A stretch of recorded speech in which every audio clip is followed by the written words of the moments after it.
Pomodoro Technique, a technique that was once in the limelight and was all over the internet. If you're anything like me and you're interested into productivity space, you must have heard about the Pomodoro Technique. But today, no one hardly talks about it. So, what actually happened to the Pomodoro Technique? Was it just a trend that stopped working, or did we move to something else? Let's first understand, why did the Pomodoro Technique actually gain popularity in the first place? Pomodoro is an Italian name for tomato. Back in 1980, it was created by Francesco Cirillo, an Italian student. He used to manage study sessions using a tomato-shaped kitchen timer, which he later introduced to the world, and it was known as the Pomodoro Technique. Back in 2015 to 2016, productivity channels started to introduce the Pomodoro Technique, and by 2019, the internet was flooded with the Pomodoro Technique related videos. There were actually a few reasons due to which the technique gained so much of popularity and it was widely accepted. The first reason was the simplicity. Anyone who basically had a timer can use this technique. It was quite simple. Set up a study session of 25 minutes and take a break of 5 minutes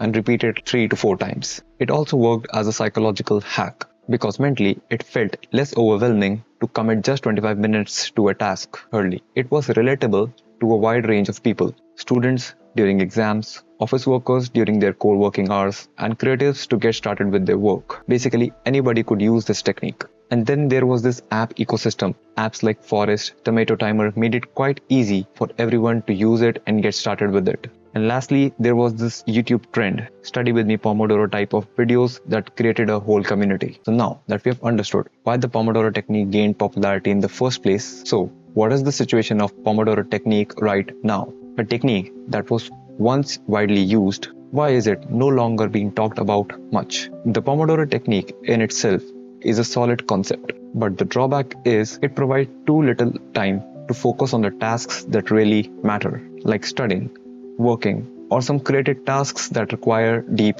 focus. A 25 to 30 minute session was not enough to get people into the flow state. People realized that Pomodoro technique was great to get them started with productivity, but the deep work sessions that came with time blocking were the ones that actually made them productive. Like a session of 60 to 90 minutes is a sweet spot for most of the people to get into the flow state and get their things done. And generally, the productivity tips, which were once considered as a hack, have now shifted to systems and habits. So now the question is, should you still use Pomodoro technique? The short answer is yes, but not in a way in which it was being used earlier. Instead of using it for the tasks that require high amount of focus, like studying for examination, working on a project, or even starting something creative. So rather than using Pomodoro for these kinds of tasks, it could still be used for the boring stuff that must be done. Tasks like taxes, admin work, assignments, or even household chores. All of these tasks are quite boring and consume a lot of time.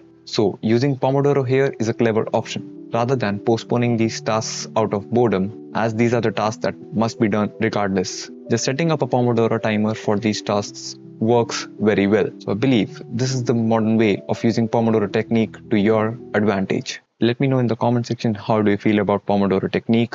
And in case if you're interested about knowing how your environment controls your productivity, you can check out this video, and I'll see you real soon.